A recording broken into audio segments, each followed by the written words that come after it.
네. 하나님의 말씀은 레위기 5장입니다. 레위기 5장, 4장, 레위기 4장. 4장은 이제 속죄제입니다. 속죄제. 네. 그래서 이제 5장 13절까지 우선 내용이 쭉 이 속죄제에 대한 내용이 이어져 있습니다. 네. 그럼 성경 좀 볼까요? 레위기 4장 1절입니다. 여호와께서 모세에게 말씀하셨다. 어떤 사람이 실수하여 이스라엘 자손에게 하지 말라고 하신 여호와의 모든 계명 가운데 하나라도 어긴 경우에 관한 것이다. 만일 기름 부음 받은 제사장이 죄를 지어 백성에게 죄가 되면 자신이 범한 그 범죄로 인하여 흠없는 숫송아지를 여호와께 속죄 제물로 드려야 한다. 그는 숫송아지를 여호와 앞 회막문으로 끌고 가서 그 송아지의 머리에 안수한 후 여호와 앞에서 잡을 것이며, 기름 부음 받은 제사장은 그 숫송아지의 피를 가지고 회막에 들어가 자기 손가락에 그 피를 적시어 여호와 앞 자기 곧 성소의 휘장 앞에 7번 피를 뿌릴 것이며, 그 피를 회막 안에 있는 여호와 앞 향단 뿔들에 바르고 그 숫송아지의 피를 전부를 회막 입구에 있는 번제단 바닥에 쏟고, 또 속죄 제물이 된 숫송아지의 모든 기름을 떼어낼 것이니 곧 내장에 덮인 기름, 내장 위에 있는 모든 기름과 두 콩팥과 그 위 허리 부분의 기름과 간 위의 꺼풀을 콩팥들과 함께 떼어내되 여호와 화목제의 희생 제물인 소에게서 떼어낼 때처럼 해야 하며, 제사장은 번제단 위에서 그것들을 불사가야 한다. 그러나 숫송아지의 가죽과 그 머리와 다리의 모든 고기와 내장과 똥, 곧 숫송아지의 전체를 그는 진영 밖 재버리는 곳인 정결한 곳으로 가서 나무 위에서 불로 그것을 태우되 재버리는 곳에서 그것을 태워야 한다. 그랬습니다. 네. 속죄제는 그 이스라엘의 5가지 제사가 있어요. 이스라엘의 5가지 제사는 중요합니다. 첫째, 우리가 살펴보았던 번제가 있죠. 번제는 다 태우는 겁니다. 싹 다 태워서 하나님께 드리는 것이죠. 유일하게 남는 것은 가죽입니다. 가죽 정도. 가죽은 제사장의 몫으로 주라고 했죠. 두 번째는 지난주에 살펴보았던 화목제죠. 화목제, 하나님과 이 죄의 문제를 해결받고 용서받고 하나님과 화목한다. 화목하기 위한 화목제가 있죠. 화목제가 있고, 오늘 이제 세 번째 속죄제입니다. 속죄제가 있고, 이제 5장에 가면 이제 속건제가 나와요. 속건제가 나오고, 하나 빠졌네요. 마지막으로 이제 소제, 곡식 가루로, 곡식 제사로 하나님께 드리는 제사, 소제가 있습니다. 그런데 이 5가지 제사 중에 가장 큰 비중을 차지하고, 어떻게 보면은 제일 양이 많고 제일 중요한 제사가 바로 오늘 이 속죄제입니다. 속죄제는 출애굽기 29장에도 있고, 오늘 이 레위기 4장뿐만 아니라 레위기 5장에도 있고 10장에도 있고 14장에도 있고 14장에서부터 15장까지 계속 이어져 있고 16장에도 있고 계속 있습니다. 또 역대기에도 이 속죄제가 나오고요. 속죄제는 다른 제사와 달리 속죄제를 드리는 사람의 형편이나 신분에 따라서 제물이 달라져요. 그 사람의 이제 그 사는 형편이나 그 사람의 신분 있잖아요. 신분에 따라서 제물의 종류가 달라집니다. 그런 예를 들자면 이제 오늘 지금 읽은 제사장이 하나님께 죄를 지었을 때는 3절에도 있는 것처럼 흠없는 숫송아지로 드려라.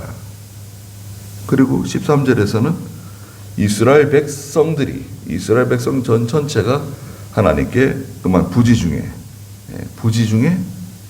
이것도 뭐 실수 알지 못해서 하나님께 죄를 지었을 때는 또 14절에 보니까 숫송아지를 하나님께 제물로 드려라.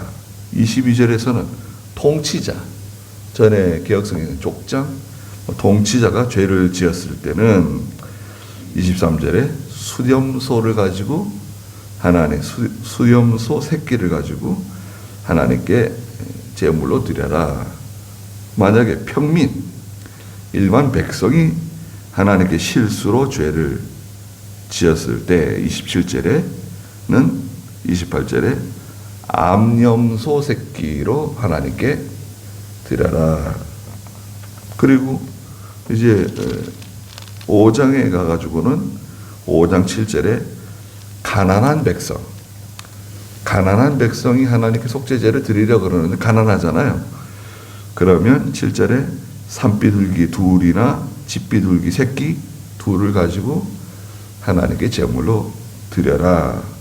그리고 더 가난한 사람, 극빈자가 하나님께 참 속죄제를 드리고 싶은데 그럴 경우에는 5장 11절에 그 사람은 고운 밀가루 에바 10분의 1을 가지고 하나님께 드려라.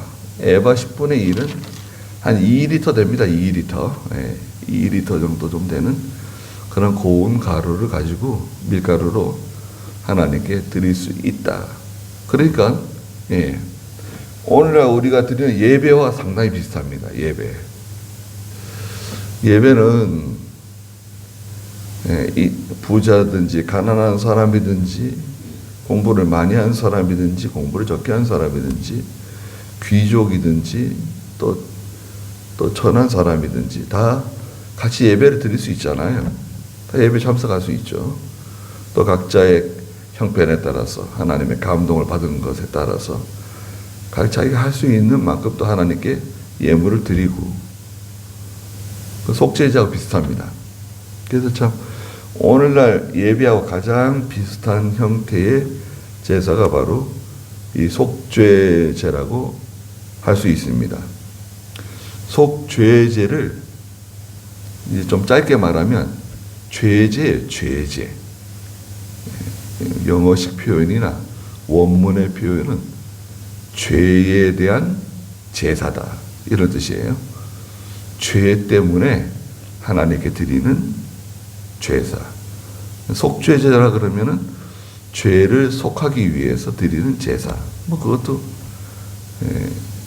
잘못된 건 아닙니다. 좋은 번역이라고 생각해요. 우리 그 믿음의 그 성도들이 그 영어 성경을 가지고 번역을 했거든요. 우리 한글 성경을 개혁 성경 있잖아요. 영어 성경은 뭔가요? 영어 성경은 이제 원문을 가지고 이제 번역한 거고 한번 번역된 것을 또 번역한 거죠. 한국은. 근데 이제 하나님께서 교리상 큰 문제가 없이 오류는 상당히 많아요. 오류는요, 개혁 성경이 놀라실지 모릅니다. 한 5, 6만 개 됩니다. 5, 6만 개. 오류가. 번역상 오류가 5, 6만 개 돼요. 뭐 어떤 분은 한 10만 개 된다는 분도 계세요. 이 번역이 이제 오류가 많다 보니까 우리가 믿음으로 살아가는데 문제는 없어요. 성경 읽을 때 좋죠. 하나님께서 말씀하시기를 예수님께서 가라사대 이런 건 없거든요. 성경에는 가라사대라는 표현이 없어요. 말씀하셨다 이렇게 되어 있죠. 하나님이 말씀하셨다 이렇게 딱 되어 있지. 말씀하여 가라사대 이런 표현 없어요. 이건 한국 사람의 정서에 맞게 번역을 하다 보니까 굉장히 많은 오류가 있는 겁니다. 그리고 또 개혁 성경을 바꾸려고 성서공회에서 이렇게 시도를 했잖아요. 그래서 바꾼 것이 표준 세번역 성경이었어요. 표준 세번역 성경은 성경 아닙니다. 그건 완전히 번역이 잘못된, 공부만 잔뜩 많이 하고 온 신학자들이, 믿음 없는 신학자들이 번역을 했어요. 그래가지고 그 번역이 엉망진창이에요. 그래서 그 성경을 쓰지 않기로 한국 교회가 결의를 했어요.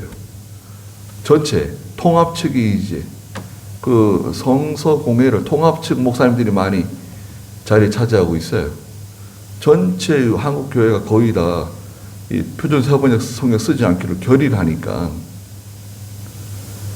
수십만 권 찍어놨는데 폐기 처분하기로 해놓고 이것을 군대에다 풀었어요.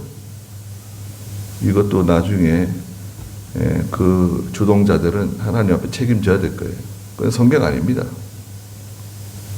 그래서 한 80여 개의 교단들이 모여가지고 이 성경 공회를 만들었잖아요. 그리고 바른 성경을 만들었는데 바른 성경에 대해서 자꾸 그 성서공회에서 고소를 해가지고요, 쓰지 못하도록 계속 고소를 해가지고 이게 출판이 원활하지 못한 겁니다. 저 여러 차례 창광교회에다가 다른 데 신경 쓰지 말고 성경공회 회복해가지고 성경 좀 찍어내라고. 아니, 이거 우리가 바른 성경 써야 되는데 다른 데 신경 쓰지 말고 제발 이 목사님이 잘 해놓은 거 성경 찍어내라고 그랬더니, 그러면 같이 협력하재요. 만나서 협력하자고.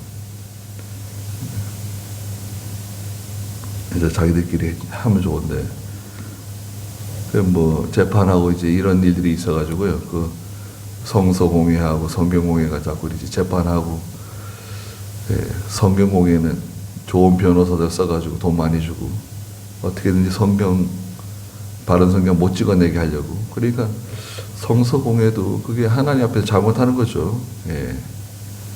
이 성경 저자가 누구예요? 성서공회가 아니잖아요. 저자는 하나님이신데 자기들이 왜 소유권을 주장하고 성경을 찍어내지 못하도록 얼마나 방해를 하는지 모릅니다. 성서공회 지금 개정판 찍어가지고 많이 수정했다 그러는데도 불구하고 한 3, 4만 곳이 또 틀린 곳이 많다고 지금 지적받고 있잖아요. 이 성경 번역하는 것이 힘든 일입니다. 적어도 10년 걸려요. 10년.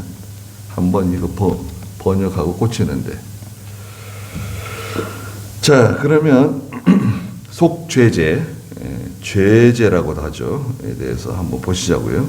1절 한번 읽어보시겠어요? 여호와께서 모세에게 말씀하셨다. 어떤 사람이 실수하여 이스라엘 자손에게 하지 말라고 하신 여호와의 모든 계명 가운데 하나라도 어긴 경우에 관한 것이다. 네. 속죄제는 어떤 사람이 실수해서, 이건 이제 뭐 고의적으로 죄를 지은 게 아니라, 고의적으로 막 죄를 지은 것보다도 어떻게 하다 보니까 죄를 지었어요. 실수로 죄를 지었을 때, 또 하나님의 모든 명령들 가운데 하나라도 어긴 것이 있을 경우에 그 죄의 문제를 해결하기 위해서 하나님이 만드신 제도예요. 3절 읽어보세요. 만일 기름 부음 받은 제사장이 죄를 지어 백성에게 죄가 되면 자신이 범한 그 범죄로 인하여 흠없는 수송아지를 여호와께 속죄 제물로 드려야 한다. 네, 자, 제사장도 사람이잖아요. 제사장도 사람이고 오늘 목사도 사람이잖아요. 사람이기 때문에 연약하고 죄를 지을 수 있죠. 그래서 제사장이 죄를 지었을 때 제사장은 죄를 지으면 이제 그 영향이 백성에게 가잖아요. 우두머리가 죄를 지으면요, 그 밑에 있는 사람들에게 다 그 좋지 않은 영향이 갑니다. 영향이 가죠. 그러니까 자신이 범죄한 그 범죄 때문에 흠없는 숫송아지를 여호와께 속죄 제물로 드려야 한다. 흠없는 숫송아지죠. 숫송아지를 하나님께 드려라. 그 속죄제의 제물은 여러 종류가 지금 나오잖아요. 숫송아지도 있고 순양도 있고 뭐 암양도 있고 뭐 곡식 제사도 있는데, 여하튼 속죄제 희생은 히브리 10장 5절부터 나와 있는 예수 그리스도를 상징해요.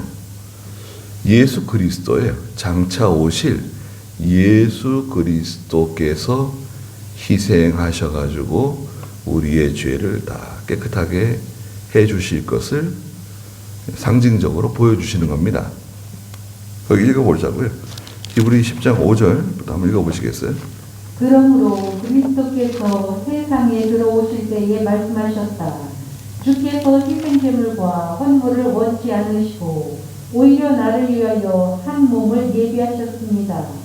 주께서는 번제와 속죄제를 기뻐하지 않으셨으니 그때 내가 말하기를 보소서 하나님이시여 두루마리 책에 나에 대하여 기록된 대로 내가 하나님의 뜻을 행하러 왔습니다 라고 하셨습니다. 두루마리 책은 구약입니다. 구약의 8절. 그리스도께서 위에서 말씀하시기를 주께서 희생제물과 헌물과 번제와 속죄제는 원치 않으시고 기뻐하지도 않으십니다 하셨으니 이것들은 율법을 따라 드려지는 것들이다. 그 후에 말씀하시기를 보소서 주님의 뜻을 행하러 왔습니다 라고 하셨으니 첫째 것을 폐하시는 것은 둘째 것을 세우려는 것이다. 이 뜻 안에서 예수 그리스도의 몸을 단번에 드심을 통하여 우리가 거룩하게 되었다. 네. 세상에 사는 사람은 실수를 계속 반복해요. 죄를 반복적으로 짓습니다.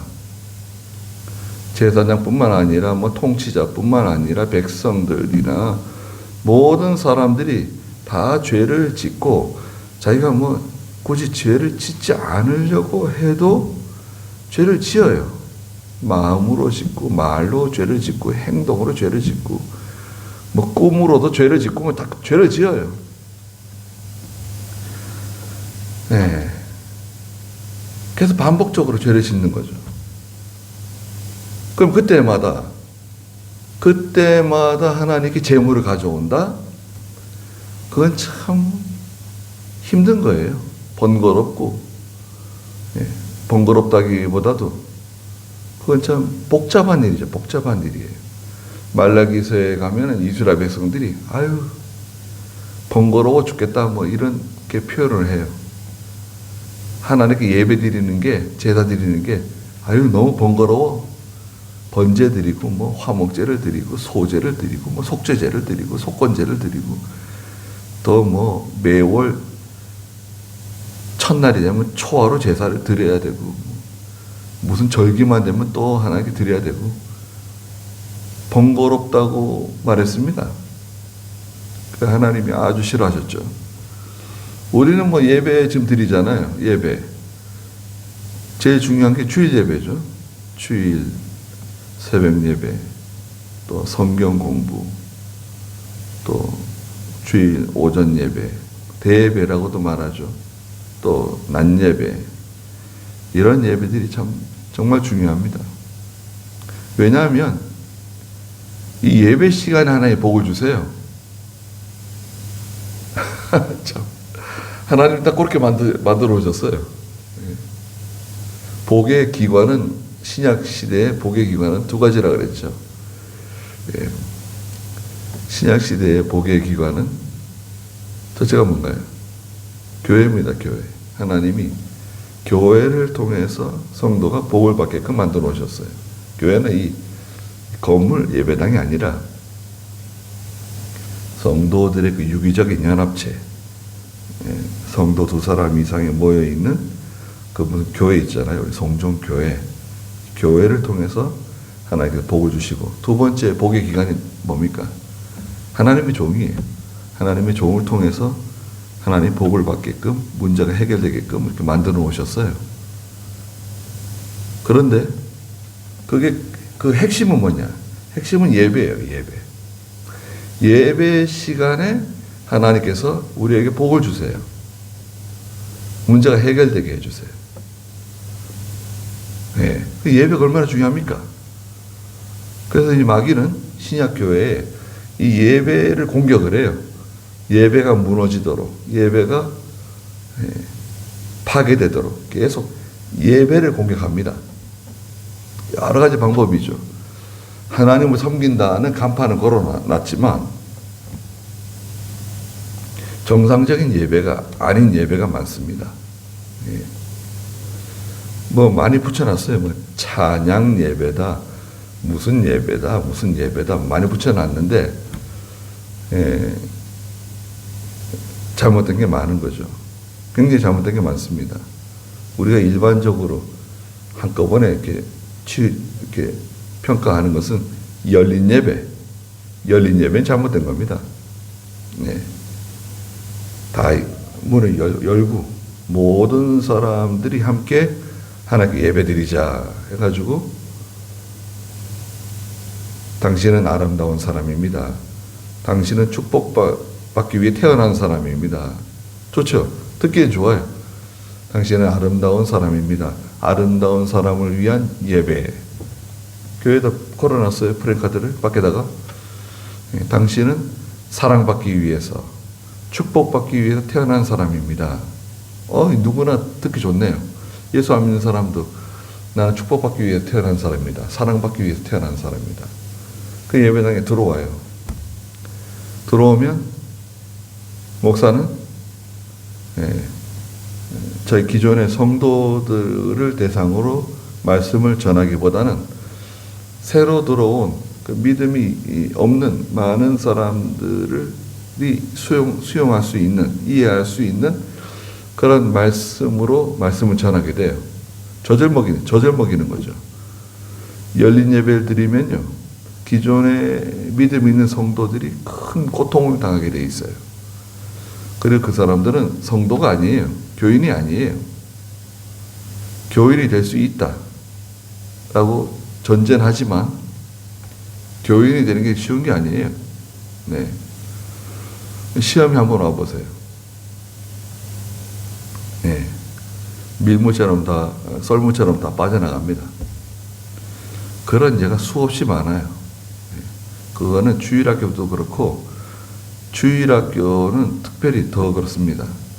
주일학교를 무시하면 안 되지만, 교회는 너무 많은 투자를 하면 안 돼요.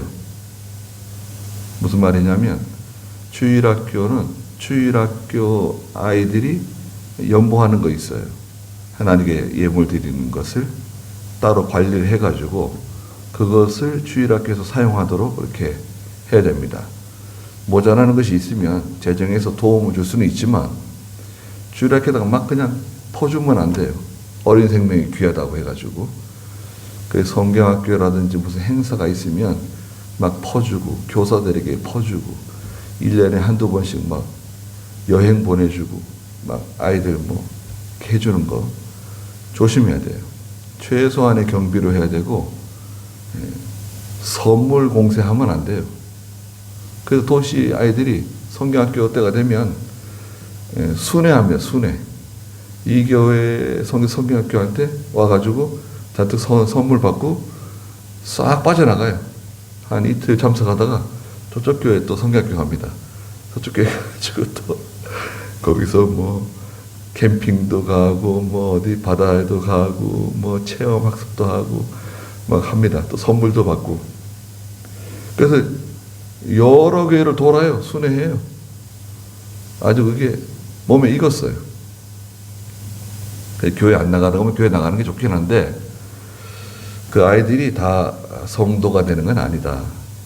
조심해야 돼. 그래서 연말이 되면 결국 우리 아이들밖에 안 남아요. 큰 차이가 안 납니다. 오히려 뭐 더 줄면 줄지 늘지 않아요. 그거는 많은 교회가 다 해본 겁니다. 그 다음에 중고등부도 마찬가지입니다. 중고등부나 청년부를 위해서 많은 프로그램을 만들고 강사를 초빙하고 또 그 아이들을 위해서 여러 가지 행사를 많이 하지만 그 사람들이 다 우리 교회에 좋은 성도가 될 거라고 착각하면 안 됩니다. 그건 착각일 수 있어요. 그렇기 때문에 교회는 원칙을 정해놔야 돼요. 원칙을 정해놓고 그래서 교회 재정에서 그런 부분에 대해서 무조건 계속 쏟아부으면 안 됩니다. 쏟아붓는 교회들이 많아요. 그리고 상처를 많이 받죠. 효과는 미미하고. 그게 벌써 오래된 겁니다. 거기서 벗어나질 못해요. 그걸 해야만 마치 하나님의 뜻을 이루는 것처럼 착각하는 거예요. 절대 그렇지 않습니다. 자, 중요한 것은 뭔가요?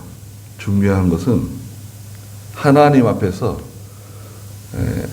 우리의 죄의 문제를 해결받는 거잖아요. 죄의 문제를 해결받는 게 첫째입니다. 제 1순위예요. 그걸 뭐라 그러는 거예요? 그걸 구속의 도리라 그러죠. 구속의 도리. 죄 씻음의 도리. 죄 씻음을 받는 방법이 뭔가요?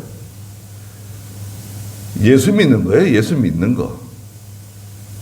예수 믿는 거는 아주 간단하죠. 간단해. 예수 믿으면 돼. 그럼 예수가 믿어지나요? 그건 또 좀 다른 문제네요. 에베소 2장 8절에 있는 것처럼 믿음은 하나님의 선물이기 때문에 자기가 믿으려고 해도 믿어지지 않는 겁니다. 교회를 오랫동안 다닌다고 해서 믿음이 씨앗처럼 이렇게 새싹처럼 돋아나는 게 아니에요.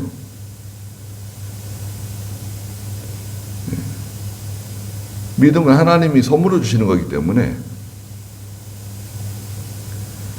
믿음이 들어오잖아요. 믿음이 들어오면 그 다음에 어떻게 됩니까? 회개하죠. 회개하고 그 다음에 신앙생활을 하게 되는 겁니다. 그래서 이제 속죄함을 받는다. 중생이죠. 중생. 거듭남. 중생, 회개, 신앙으로 나가는 거는데 이게 순간적으로 이루어져요. 동시적으로 순간적으로 이루어지기 때문에 그걸 딱 구별할 수는 없지만 예수 믿으면 그때부터는 달라져요. 사람이 달라집니다. 어린아이들도 달라지고 중고등부 아이들도 달라지고 뭔가 달라져요. 자기도 모르게 달라지게 돼 있어요. 예배 드리는 태도도 달라지고 찬송 부르는 태도도 달라지고 신앙생활 자체가 뭔가 달라져요. 달라지게 돼 있어요. 그러면 참 귀한 열매가 하나 맺히는 거죠. 온 우주보다 더 귀한 사람을 얻는 겁니다. 그런 과정이 단순하지가 않아요. 그렇죠? 단순하지가 않습니다. 지금 여기 4장에서 속죄제를 통해서 하시는 말씀은 뭡니까? 기존의 하나님의 백성들 가운데 실수를 하거나 부지불식간에 자기가 의도적으로 죄를 지은 게 아니라 하나님의 말씀을 어기고 죄를 지었을 때 그 해결받는 방법이에요. 우리는 어떻게 해결받습니까? 하나님께 나와서 기도해요. 하나님, 제가 이런 죄를 지었습니다. 제가 알고 지었는지, 잘 알지 못하고 지었는지, 또 화학김에 죄를 지었는지, 제 성질에 못 이겨서 죄를 지었는지, 하나님의 거룩한 뜻을 이루지 못하고 믿음으로 하지 못한 것을 불쌍히 여겨주시고 용서해 주시옵소서. 다시는 이런 죄를 짓지 않도록 하나님이 저를 지켜주십시오. 회개하는 거죠. 그거예요. 그게 속죄죄입니다. 그런데 예수 그리스도의 이름으로 기도하는 거죠. 예수님을 통해야만 죄의 문제가 해결돼요. 단순히 후회하고 반성하는 것은 안 되죠. 예수님의 피로서, 예수님의 이름으로 용서해 주시옵소서. 이게 속죄죄의 완성입니다. 그래서 흠없는 숫송아지를 여호와께 제물로 가지고 왔잖아요. 제물을 가져오면은 이제 그 다음에 어떻게 됩니까? 4절에 그는 그 숫송아지를 여호와 회막문으로 끌고 가서 그 숫송아지 머리에 안수하고, 어떻게 안수하죠? 안수는 죄의 고백입니다. 죄의 고백. 하나님, 제가 하나님 앞에 큰 죄를 지었는데 이 죄를 이 숫송아지에게로 전가시킵니다. 저의 죄를 용서해 주시고 깨끗하게 해 주시옵소서 한 후에 숫송아지의 머리에 안수한 후 여호와 앞에서 잡는다. 누가 잡죠? 그 봉헌하는 사람. 봉헌자가 그 짐승을 죽이는 거예요. 레위 사람들이 잡아주겠죠. 레위사가 짐승을 잡아주고 봉헌자가 칼을 들고 이제 이 부분을 찔러라. 일러주면 찔르는 거. 제사장이 칼을 들고 이제 그 짐승을 죽이는 거죠. 도살하는 겁니다. 그 다음에 5절에 기름 부음 받은 제사장은 그 숫송아지의 피를 가지고 회막에 들어가. 예. 지금 제물을 가져온 제사장이 아니라 다른 제사장이 그 숫송아지의 피 일부를 가지고 회막 안에 들어가서 손가락에 6절에 자기 손가락에 그 피를 적셔서 여호와 앞 그 성소의 휘장 앞에 7번 피를 뿌린다. 7이라고 하는 숫자는 전체를 의미해요. 전체. 7번 뿌리지만 전체를 드린다는 뜻이 있습니다. 7번 뿌려가지고 나머지 가지고 나오는 거예요. 그 다음에 나머지 피를 7절에 회막 안에 있는 여호와 앞 향단 뿔에 바르고, 향단 그 뿔이 있는데 뿔에다가 피를 조금 바르고 그 숫송아지 피 전부를 회막 앞에 입구에 있는 번제단, 제단 그 바닥에 부으라 이거예요. 흙에다가 피를 부어라. 8절에 또 속죄 제물이 그 된 숫송아지의 모든 기름을 떼어내라. 숫송아지의 그 기름을 떼어내기 위해서는 어떻게 됩니까? 기름을 떼어내기 위해서는 우선 머리를 떼내고 그 다음에 가죽을 벗기고, 가죽을 벗기기 전에 또 이 다리라든지 발이라든지 그 다 제거해야 되잖아요. 꼬리라든지 다 제거하고 가죽을 싹 벗겨냅니다. 가죽을 벗겨내고 내장을 적출하죠. 내장을 싹 이렇게 적출합니다. 그 내장은 이제 거풀에 다 쌓여 있잖아요. 사람도 마찬가지지만 짐승도, 뱀도 마찬가지고 내장이 이제 딱 배를 가르면 내장이 이 막에 다 이렇게 쌓여 있어요, 그죠? 예. 막에 다 이렇게 속에 다 쌓여 있잖아요. 위도 들어있고 간도 들어있고 뭐 창자도 들어있고 쓸개도 들어있고 그 내장이 다 한꺼번에 막에 들어있는데 그걸 싹 끄집어내가지고 곧 8절 중간에 보니까 내장에 덮인 기름, 내장 위에 있는 모든 기름은 뭘 상징한다고 그랬죠? 기름은 힘을 다하는 것이다. 정성을 다하는 것을 뜻한다. 힘과 정성입니다. 기름은 에너지잖아요. 기름을 너무 많이 섭취하면 몸에 큰 문제가 되죠. 좋은 기름도 있고 나쁜 기름도 있죠. 우리가 먹는 기름 중에 좋은 기름이 있고 또 나쁜 기름도 있죠. 좋은 기름은 뭐가 있는가요? 좋은 기름은 이 식물성 기름, 뭐 올리브 기름 같은 거 있죠. 올리브유 같은 건 좋은 기름입니다. 뭐 참기름, 들기름 이런 거 좋은 기름이죠. 또 특히 이 머리에 좋은 기름, 오메가3 같은 거 있죠. 생선, 고등어, 생선에 많은 오메가3 같은 거. 연세가 드실수록 오메가3 드시라 그러잖아요. 예.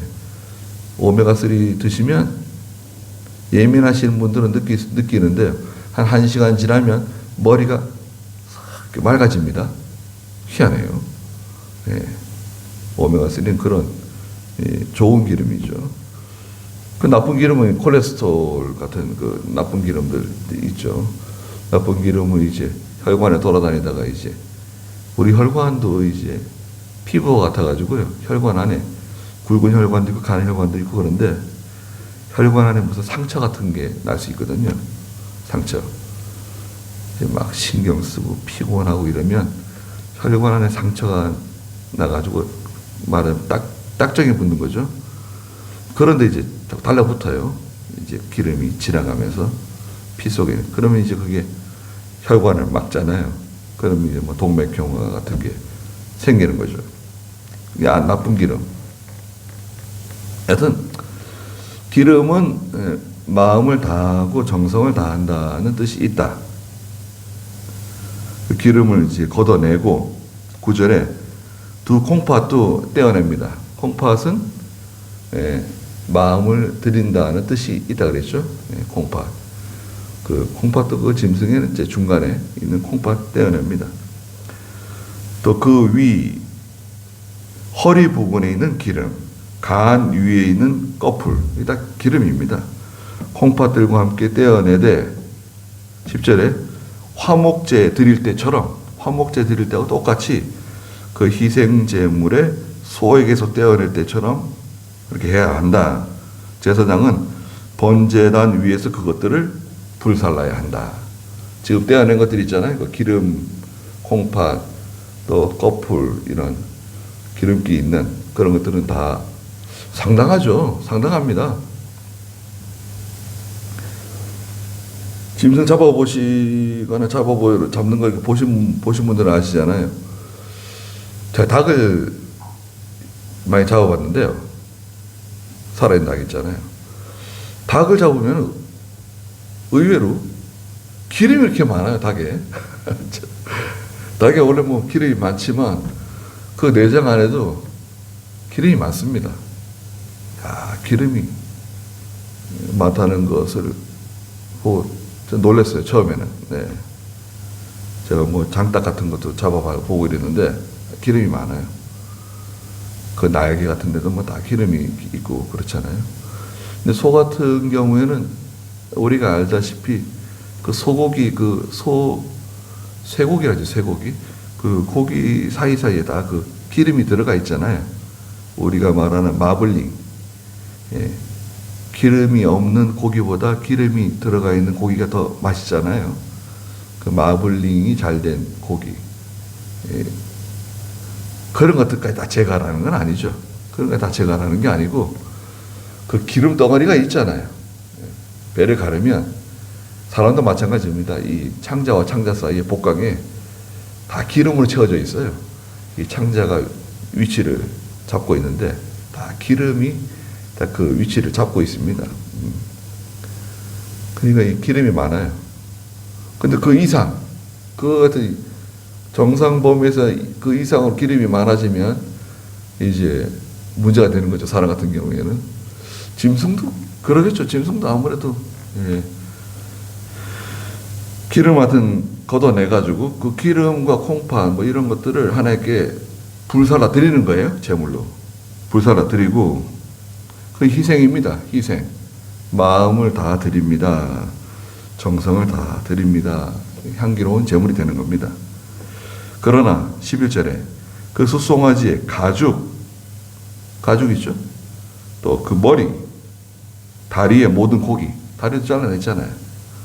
다리에 고기, 내장, 나머지 내장들, 창자 같은 것들, 그 다음에 똥이 있죠. 똥도 나오죠. 그 숫송아지의 전체를 그는 저 이스라엘 저 진영 바깥으로, 이스라엘 진영 저 바깥에 재버리는 곳이 있어요. 재버리는 곳. 재버리는 곳에 가서 정결한 곳이라 그러는데, 정결한 곳으로 가져가서 나무 위에다가 벌려놓고 그것을 불사를 하는 거예요. 마치 번제를 드리는 것처럼. 나머지는 뭐 제사장에 떼어주고 이런 거 없어요. 이 속죄제는 몽땅 다 불사르는 겁니다. 가죽까지 다. 그럼 딱 생각나는 게 뭔가요? 히브리서 이제 10장 12장에 가면 예수님께서 예루살렘 바깥으로 끌려 나가셔가지고 진영 바깥에서 십자가를 지시고 이제 죽임을 당하시잖아요. 그리스도의 죽음을 상징적으로 보여주는 거예요. 그리스도께 장차 오셔가지고 진영 바깥으로 끌려 나가셔가지고 자기의 피와 물과 피를 다 희생하시고 완전히 죽임 당하실 것을 예표적으로 보여주시는 겁니다. 전체라 그랬죠. 12절에 전체를 진영 바깥에 재버리는 곳에 정결한 곳으로 가져가서 나무 위에서 불로 그것을 태우되, 재버리는 곳에서 그것을 태워야 한다. 이거 이제 제사장이 죄를 지었을 때입니다. 그 다음에 이스라엘 백성들이 죄를 지었을 때 13절에 만일 이스라엘 온 회중이 부지 중에, 이것도 보니까 고의적으로 죄를 지은 건 아니에요. 부지 중에 알지 못하고 죄를 짓고 잘못했을 때 그 일이 회중의 눈에 감추어졌을지라도, 자, 이거 보십시오. 이게 중요합니다. 잘 모르는 거예요. 우리가 죄를 지었나? 무슨 죄를 지었어? 회중들의 눈에 감추어졌어요. 마치 죄를 짓지 않은 것처럼, 아무 문제가 없는 것처럼 쓱 왔다가 쓱 간 거예요. 그냥 죄를 지은 거죠. 감춰졌을지라도 여호와께서 하지 말라고 하신 모든 계명 가운데 하나라도 범죄해가 죄를 지었다고 하면, 죄를 지은 건 특별히 분명한데 두드러지진 않은 거예요. 죄를 짓긴 지었는데, 우리도 마찬가지죠. 죄를 짓긴 지었는데 뭔가 드러나지 않은, 두드러지지 않은 죄예요. 그때 지도자라든지 제사장이라든지 선지자는 예민하게 그것을 살펴가지고 하나님 앞에 속죄제를 드리라는 거예요. 14절에 그들이 범한 죄가 알려졌습니다. 자, 죄를 범했는데 얼마 동안 감춰져 있다가 죄가 드러난 거죠. 죄의 성질 중에 죄가 드러난다 그랬잖아요. 죄가 드러났습니다. 알려지면 회중은 소떼 중에서 숫송아지를 속죄 제물로 드려야 하고 그들은 회막 앞으로 그것을 가져가라. 이것도 마찬가지로 똑같이 제사장과 같이 숫송아지를 가지고 하나님께 제물을 드립니다. 숫송아지 보통 1년 된 흠 없는 숫송아지죠. 15절에 회중의 장로들이 여호와 앞에서 누가 하죠? 장로들. 이 장로들은 연장자, 대표자들이에요. 70명의 장로가 있다 그러잖아요. 이스라엘에. 여호와 앞에서 장로들이 그 숫송아지 머리 위에 안수합니다. 이게 뭐죠?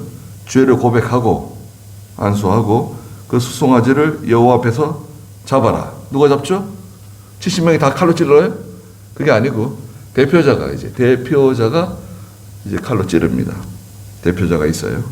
17절에 그 제사장이 손가락에 그 피를 적셔서 휘장 앞 여호와 앞에 7번 피를 뿌리고 그 피 조금을 회막 안 여호와 앞에 있는 제단불에 조금 바르고 그 나머지 피는 모두 회막 입구에 있는 번제단 바닥에 쏟아야 한다. 그는 수송아지에게서 기름을 모두 떼어내요. 제단 위에 불살라야 하는데 속죄 제물에 수송아지에게 한 것처럼, 그러니까 그 앞에 제사장 그 제물 드릴 때 한 것처럼 그 기름 떼는 거 있잖아요. 기름 떼는 건 똑같이 이처럼 제사장이 그들을 위하여 속죄하면 그들이 용서받을 것이다. 기름을 다 제거해서 하나님께 불사르고 나머지는 21절에 그 수송아지를 짐 바깥으로 가져가서 처음 수송아지를 불살랐던 것 같이 그것을 불사를 것이니 이것이 회중을 위한 속죄제이다. 네, 백성들이 죄를 지었을 때 통치자까지 할까요? 22절 통치자까지 하자고요. 만일 통치자가 죄를 지었다. 네, 지도자, 족장이라고도 번역을 했는데 개역성경에서는 통치자가 죄를 지었으면 여호와 그의 하나님께서 하지 말라고 하신 모든 계명 중 하나를 실수로 행하면 죄가 있다는 겁니다. 이게 중요해요. 실수는 뭐예요? 잘 모르고 그만 얼떨결에 죄를 짓는 경우 있어요. 우리가 그렇잖아요. 뭐 그런 의도가 아니었는데 얼떨결에 그만 충동을 받아가 죄를 짓는다든지 얼떨결에 이건 중대한 범죄가 아닙니다. 얼떨결에 사람을 죽였다, 얼떨결에 음행을 했다, 그런 중대한 범죄는 아니고 여하튼 하나님이 하지 말라고 한 죄를 지은 거예요. 23절에 그러니까 이 얼떨결에 짓는 죄를 무시하면 안 됩니다. 뭐 사람 다 죄를 짓는 거지 뭐 그러고 얼떨결에 지은 죄 쓱 넘어가고 모른 척하고 시침 뚝 떼고 하나님 앞에 나오면 안 되고 하나님께 회개하는 마음과 제가 그만 하나님 제가 얼떨결에 가면 죄를 지었습니다. 제가 부족해서 그렇게 됐습니다. 용서해 주십시오 하고 회개해야 됩니다. 23절에 그가 지은 죄를 깨달았을 때 어떻게 깨달았을까? 하나님은 징계를 하셨는가? 양심에 깨닫게 하셨는가? 하여튼 깨닫게 됐어요. 아, 내가 죄를 지었구나. 하나님이 싫어하시는구나. 그는 흠없는 수렴소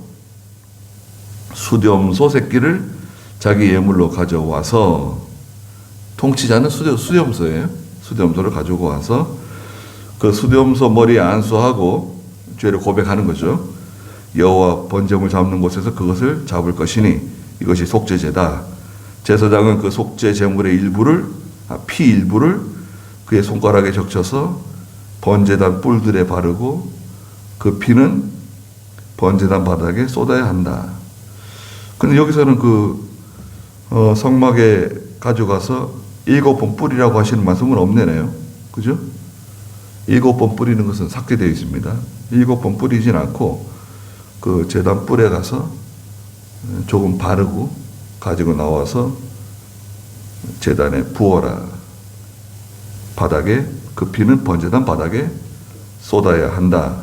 26절에 그는 그 모든 기름을 화목 제물의 기름처럼 제단 위에서 불살라야 하며 똑같습니다. 그 내장에 있는 모든 기름들 다 제거했잖아요. 기름, 콩팥 이런 것들은 하나님께 화제로 드리고 제사장이 그의 범죄에 대하여 그를 위해 속죄하면 그가 용서받게 된다. 제사장이 기도해 줘야 돼요. 자기가 직접 기도한다고 되는 게 아닙니다. 구약시대는 반드시 제사장이 대신 기도해 줘야 돼요. 천주교가 지금 이거 그대로 하는 거 아니에요. 고해성사. 지금은요, 예수님 때문에 직통으로 기도하는 겁니다. 만인 제사장이 예수 믿으면 다 제사장입니다. 누구를 거쳐서 기도하는 거 아니에요. 물론 목사가 위에서 기도해 줄 수는 있죠.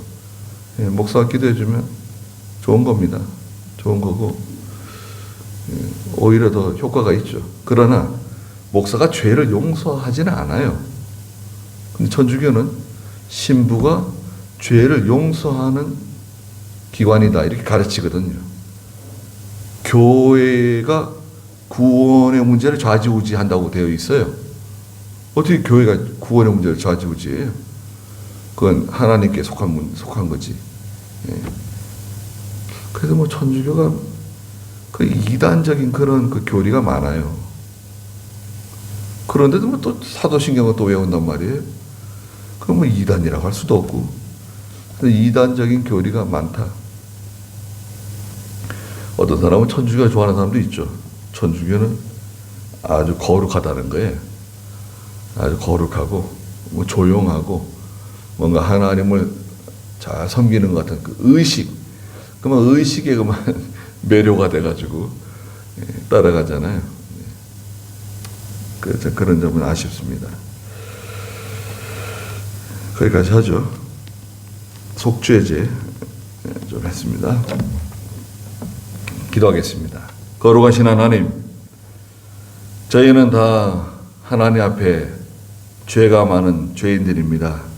또 연약에 쌓여 있어서 저희가 아무리 하나님 앞에 바로 행하려고 해도 실수하여 죄를 짓고 부지간에 죄를 짓고 마음으로 죄를 짓고 말로 죄를 짓고 행동으로 죄를 짓고 꿈으로도 죄를 짓고 하여튼 죄가 많은 사람들입니다. 이로 헤아릴 수 없는 하루 동안에도 헤아릴 수 없이 많은 죄를 짓는 저희들입니다.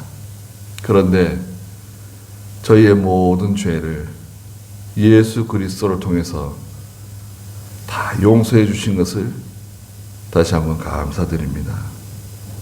그래서 저희가 예수님을 바라보고 예수님의 고난을 바라보고 십자가를 바라보고 주님의 죽으심을 항상 기억해서 하나님 앞에 나올 때마다 또 우리가 회개하고 또 하나님의 은혜를 감사하며 하나님과 온전히 화목하는 저희가 되게 해주시옵소서.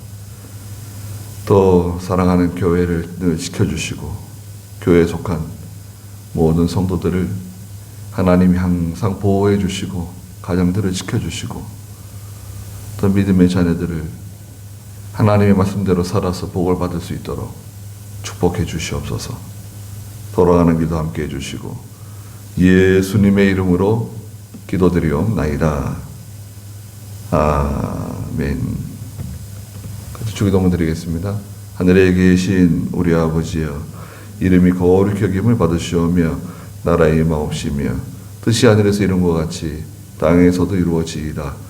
오늘날 우리에게 일용할 양식을 주옵시고 우리가 우리에게 죄 지은 자를 사하여 준 것 같이 우리의 죄를 사하여 주옵시고 우리를 시험에 들게 하지 마옵시고 다만 악에서 구하옵소서. 대개 나라와 권세와 영광이 아버지께 영원히 있사옵나이다. 아멘.